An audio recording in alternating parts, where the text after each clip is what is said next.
ไปสิพาไปยังมื้อนี่พาไปลักแตงฮะพาไปลักแตงแม่มากินเป็นเลยไปซะจะปากดังส่งบ่เฮ็ดประตูโอ้ยจ้าปูมเด้อตัวไผตัวมันเด้อตรุใช้ประตูเข้าน่ะผู้ประตูเข้านั่นพามาทางนี้พี่น้องเนาะโอ้วาวเด้อช็อตน่ะวาวเด้อไอ้ดินน่ะมันดำแกแล้วจ้ะแกพูดจ้ะพอดีป่ะไก่แกแล้วฉันเบิ้งกันตัวนี้นายเดียวนี่นายเดียวนี่แต่น้อยนะไปโรงเรียนนี่ป๊อบเนาะนายเดียวดีเลยนายเดียวแต่แกนั่นนี่นะมุกแล้วบีบปลดอะไรมุกไผ่นะนี่เนื้อทางในพี่น้องเนาะเมื่อมองไหม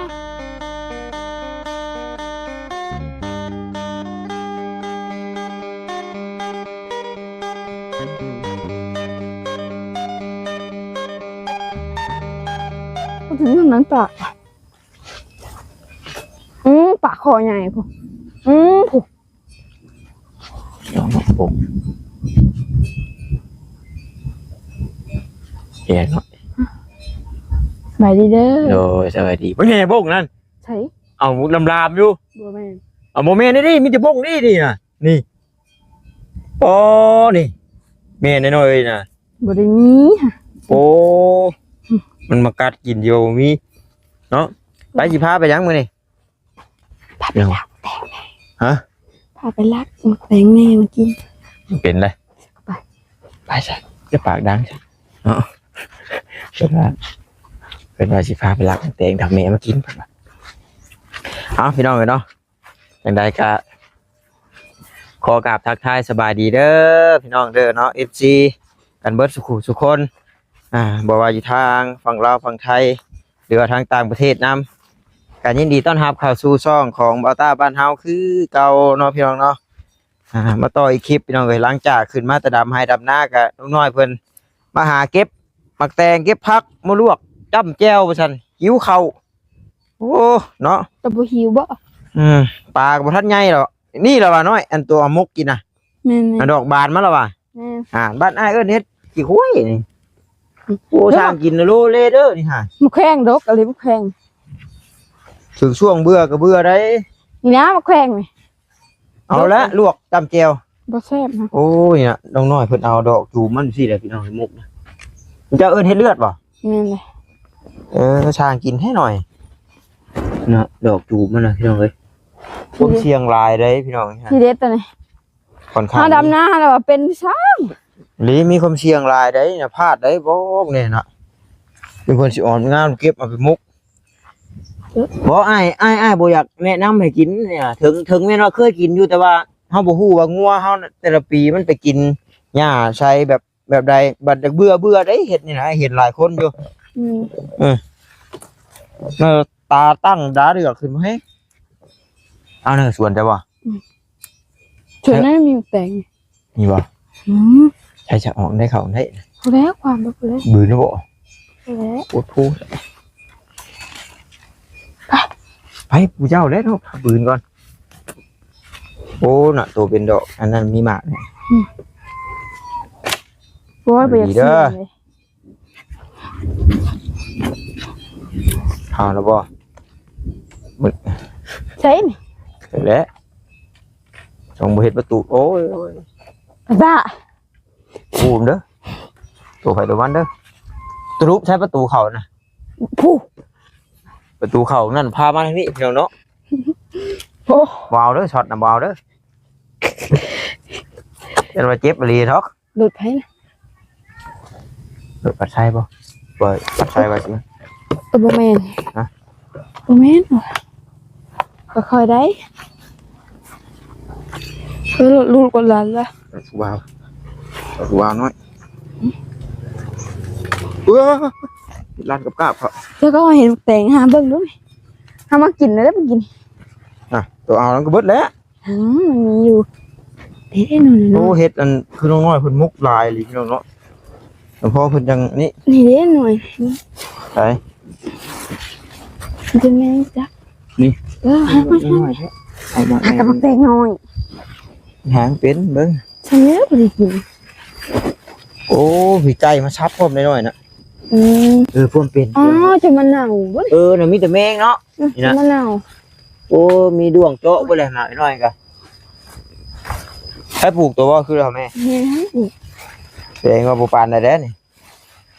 ความคนปลูกแบบนี่แน่นี่โว้ยปุ่มทำนี่นะ แม่น หมากลูกโคลแล้วทำนี่ฮะ แม่น บ่ปานได้ใช่ เฮ็ดคือบ่มี โอ้แบบ คิดว่าบ่จักบ่ตา เค็มกี่พุ่นพูดได้แมงแตนได้กินวะเนี่ยเนาะ แม่น มัชลีได้นะ อืม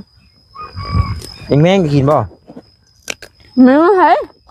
อ๋อเห็นแมงได้บ่ฮะอันนี้น่ะต่อเลย อืม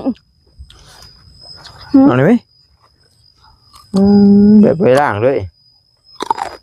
โคตรฟูเลยกินอย่างเดียว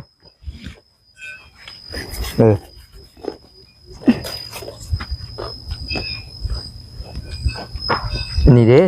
นอนหลับ นี่มันน้อยเดียวหนึงได้ ซื้อไว้ก่อนมาล่างก่อนบ่ได้กะชาทืดเนาะเห็นว่าปลอดสารพิษกับสารพิษพุดก เด้อ น้อยๆก็ไม่เหลือ เดี๋ยวเขาบ่กินมันสิหนาว หมากกมันน่ะปิดแล้วแหละหมากกมันน่ะส่วนลายกับหมากกมันน่ะมันคือกันก็บอกหมูเลยบอกมันเป็นแต่ปิดน่ะเขาเจ้าปิดแล้วเลยหมูน่ะได้ยอดมือก็หลายครับลวกโอ้คาเขียว หวาน ใส่ขู่ไว้ก่อนง่ายเด้อหมากเด้อ อืม หามลอกแรกโอ้หมักสลีสิดาได้แล้วเนาะจะมียาฉีดใช่นี่เรียบร้อยเลยฮะตรงนี้น่ะด้วงเลยทั้งด้วงทั้งแมงแตนมาสิน่ะนี่ฮะนี่แมงแตนนี่มาหากัดโอ้เนี่ยหมูหายน้องน้อยเอาไปมุกใช้เห็ดนะนี่เราน้อย อู้พี่น้องเนาะนี่ดอกจูบมันนะจังเพิ่นเลยสิอ่อนแล้วเอาไปมุกกินแบบนี้แล้วคนบ้านอ้ายว่าตุยกะ เราก็กินอยู่ตลอดบัดปีนั้นน่ะบังเอิญมันออกน้ำแคมคอกหมูเราเราไปเอามาแกงกินโอ้ยให้ในตลาดบ่กินน้ำแล้วก็สลบผู้เดียวแล้ว ตายบ่ล่ะ โอ้ยตายแล้วเหลือบ่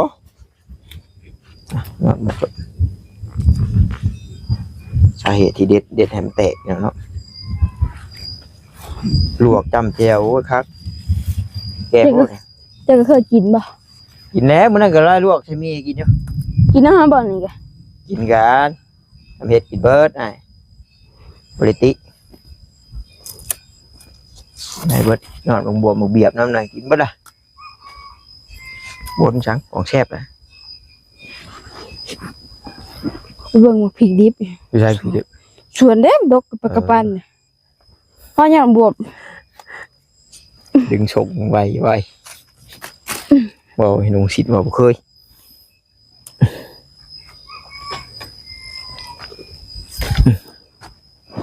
ขักอยู่พี่น้องเนาะเอารถนอนบวมขัก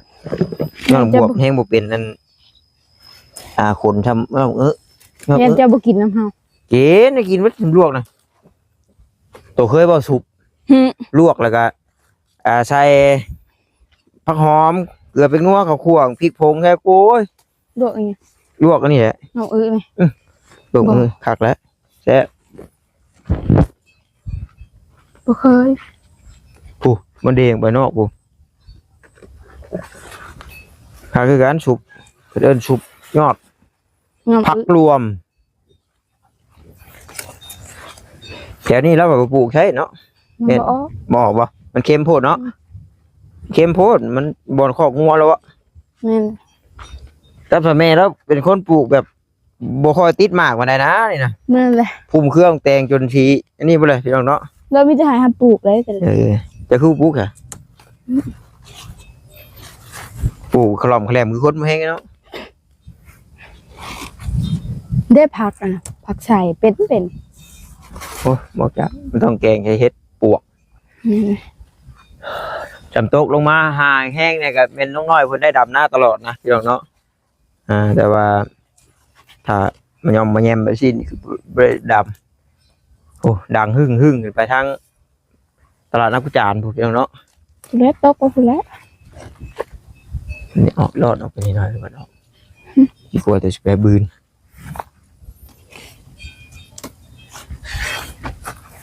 หมกงามเลยนี่เด็ดแล้วก็แตกแล้วบัดนี้พี่น้องเนาะออกกิ่งออกก้านแล้วบัดนี้เบิ่ง เงาแล้วป่ะ ขอดีคือเด็ดยอดคือเฮ็ดให้ได้ลายแนงขึ้นตื้มพี่น้องเนาะ พอป่ะ พอแล้วเอาปิดแบบแต่เจ้าแล้วก็อิ่มไปยะลายเดี๋ยวได้นี่ลายเดี๋ยวได้ไปรอดเอาให้มันหักลืมตึมตั้มแล้ว ช่วงกัน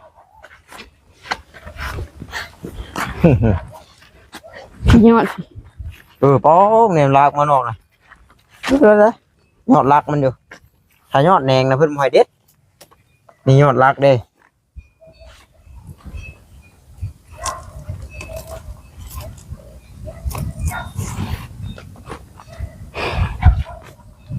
นี่ยอดลากไป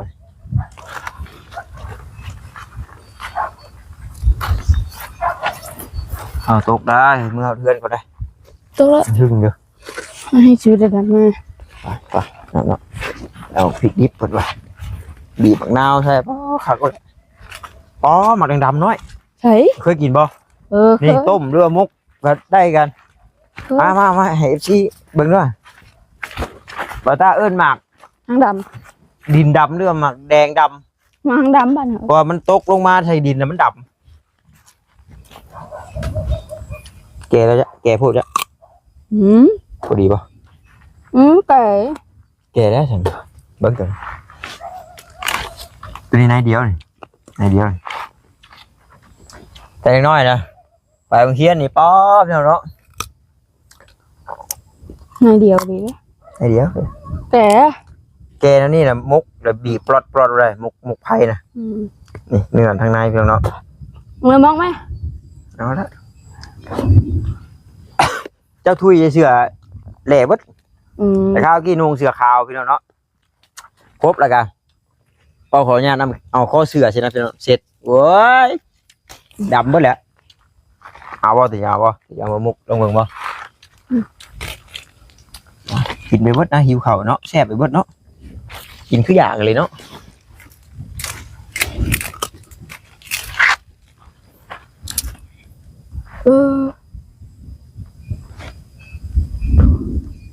แนวแล้วดำหน้าฮอดตัดออกแล้ว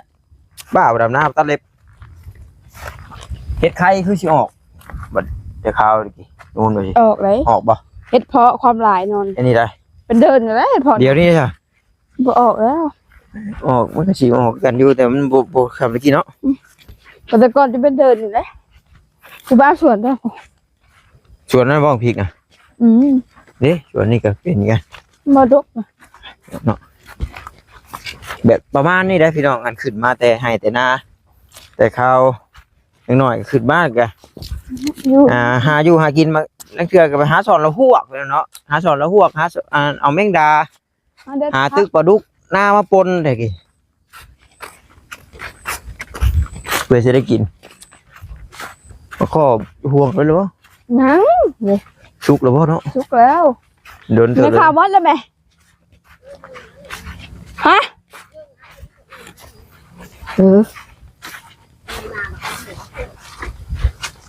นะครับน้องผัดไส้ก็มาเพิ่มอีกหน่อยก็น้อยกัน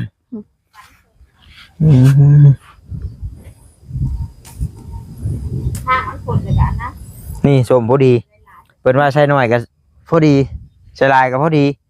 หน่อยก็ผสมลายก็ผสมสมพอดีนะแต่เคยลองว่าหน่อยก็พอดีลายก็พอดีใช่ชีวสมพอดีเนาะที่ใช่กรัมนึงกับช้ำเก้า ผู้ชมแต่ไอ้ว่าบุเรือกินบ่ได้โยชมเนาะ พอดีเลยโรคพักจำแจวนี่ ขักแล้ว ไม่ดิ โอ้สุดยอดเลยบอกหน่อไม้คัก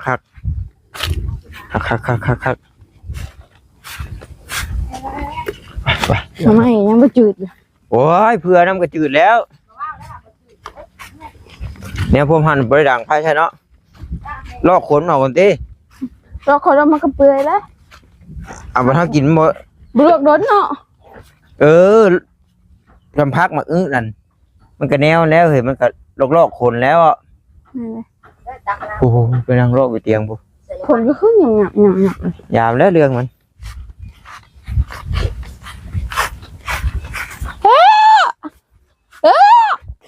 เปลี่ยนยังไง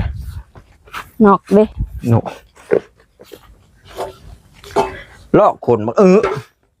ยอดมาเด็ก ยัง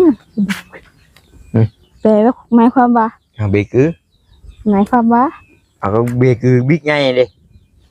บาบิ๊กไง เลยอีกไง ที่ลูกเคยใช้มองเลยเบกือว้าวบ่เคยเห็นดังป้อทั้งนั้นเฮงเลยน้องเบิ่งผลไงเป็นครูดับไปเลยอย่าเลยจำสิโต๊ะเดี๋ยวนี้ได้เดี๋ยวไปโต๊ะบ่แรงได้สิลำบากตอนเมื่อให้เชือยางบ่ได้ถือมาโอ้ มาได้เงินตกกระดิ่ อย่าง เนาะน้อยเพิ่นลอกกันก่อนจักหน่อย เงินก็หลุด ลอยอย่างเนาะโอ้ลายเติมได้เหรอบอกกันลายกินแตงกันไหมนะมึงหน่อยหิวข่าวแห้งกัดใส่มั้ง คือรถบาพัดไส้ เรื่องแมนดีเลยมาทางไหนเดี๋ยวนี้ไงแมนบ่ เดเมนดี เบิดกระดูก เอามาว่าขาดถึงขาดถึง นั่นแหละเป็นมาทางรัฐ ทั้งร้านแล้วขาดถึงนี่นะลูกร้านเราต้องซีบอกว่า ฝนตกอ่ะฝนตกถามว่า มันเป็นยังนี่มันหลังบ่ายโมงมันยกเครื่อง บอกว่าบ่ายโมงอ่ะนี่ สองแล้วบัดเนี่ยธรรมดา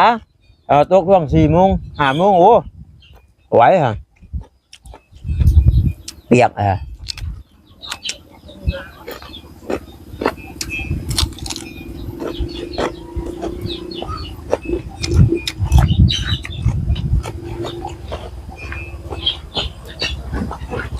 าแล้วลองรอสั่งฝันมาแล้วมาพี่ได้เพื่อนใหม่เนี่ย ได้กระทบไม้เอาอยู่มาบ่มาด้ามทิศของทิศแล้วรักเพชรนี่ป่ะ คุณ โอ้ยฝนกับสมา บ่น้องกู น้องโอ้ก็สิ น้องโอ้อะไร เด็ด มีเด็กมาหอดป่ะ เอิดตัวนี้บ่ลวกเลยตัวนี้ เนี่ยขึ้นบ่ มันเป็นเนื้อลวกเลยตัวนี้เอ้ยแตงตัวนี้ โอ้ล้ม ตลบอีกแล้วพายุตลบอีกแล้วเอิดระวังด้วยแม่ระวังเด้อเจ้าปิวขี้ยะเอาสวัสดีเด้อโอ้ยหางได้คลิปเด้อ ยังผู้สาวผู้เปียกผู้สาวนะ ดำหน้า ลำหน้า นั่นจงไว้เจ้าอยู่มัดหนึ่งละ จุ่มให้อีกแล้ว ทางบ้านกันนะไม่เอา ไป อยู่ เด้อ ได้หมานคนเลย อันนี้ยังคอยกินแบบ ลวกพัก ลูกแพ็ค ไม่เด้อ โอ้ยลูกแพ็ค พักก่อนวันสิตกไหมงานจานมาไหม ไม่ยังนะ ข้าวกินน้ำก่อน กินข้าวกินน้ำไปเช้าสุดไปเรามีแห้งสู่พลเพื่อนอ่ะไปพี่น้องเนาะเอาน้องเบลน้องพัดไส้เขามาฮอดแล้วพี่น้องเลยน้องนิ้วนี่บ่ฮู้ว่าสิกล้าเข้ามาบ่หรือจังไดเพราะว่าถามเพิ่นเจ้าสิเอารถใหญ่มารถจักรพังเบิ่งก่อนเพิ่นว่าพังเบิ่งก่อนเพิ่นว่าเนาะก็เลยนี่เพราะว่าน้องน้อยแล้วก็อยู่ไห้อยู่หน้าได้พี่น้องเนาะช่วงเพราะว่าอยู่เฮือนกับมันเบิดแนวเฮ็ดแล้วเป็นว่าออกมาพี่อยู่ตารางก็ต้องปูสาดแล้วอยู่พุ่นติอยู่เทิงนั่นแหละกว้างอยู่น้อยเทิงนั่นแหละมาแล้วพี่น้องมือกำดำเขียวมาแล้วไปโอเคพี่น้องเนาะหากว่าผิดพลาดประการใดก็ขอโทษขออภัยน้ำหลายๆเด้อพี่น้องเด้อเนาะเอาถ้าคลิปนี้ขอกล่าวเข้ามาสบายดีพี่น้องบ๊ายบาย